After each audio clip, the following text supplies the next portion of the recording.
काहे खातिर दिलवा टूटे छे बारी बार। डीजे मुन्नारा मैथिली रिकॉर्डिंग स्टूडियो खुटोला बाजार खिड़की बाजार मधुबनी।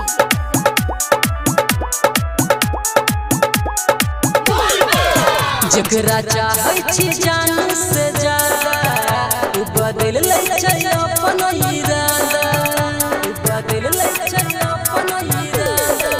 जकरा चाहै छी जान से ज्यादा उ बदल लै छै अपन इरादा।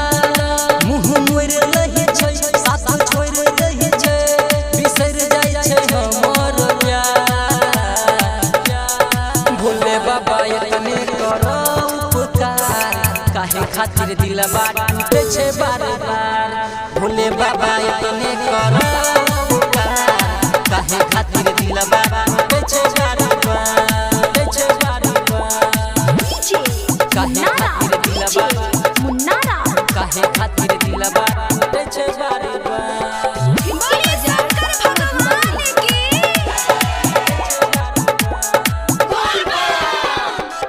झूठो के दिल सब लगाबै छै बाबा, कियो ने प्यार निभाबै छै बाबा। जकरा पर हम करै छी भरोसा बेरी बेरी तो द दै छै धोखा। काहे खातिर दिलवा टूटे छे बार बार। झूठो के दिल सब लगाबै छै बाबा, कियो ने प्यार निभाबै छै बाबा। जकरा पर हम करै छी भरोसा बेरी बेरी तो द दै छै धोखा, दै छै धोखा। तुही कर निदान कोनी दहन ध्यान कर कोनो बाबा हो विचार। भोले बाबा इतने करह उपकार काहे खातिर दिलवा टूटे छे बार बार। भोले बाबा इतने करह उपकार काहे खातिर दिलवा टूटे छे बार बार, टूटे छे बार बार। मुन्नारा काहे खातिर दिलवा काहे खातिर दिलवा टूटे छे बार खिड़की बार। बाजार मैथिली रिकॉर्डिंग स्टूडियो काहे खातिर खुटोला दिलवा बाजार। टूटे छे बार बार। केकरो से कियो कहियो नहीं रूठे, हाथ से हाथ कहियो नहीं छूटे। ऐसन कृपा तू कर बाबा केकरो दिलवा कहियो नहीं टूटे।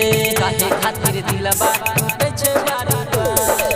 केकरो से कियो कहियो नहीं रूठे, हाथ से हाथ कहियो नहीं छूटे।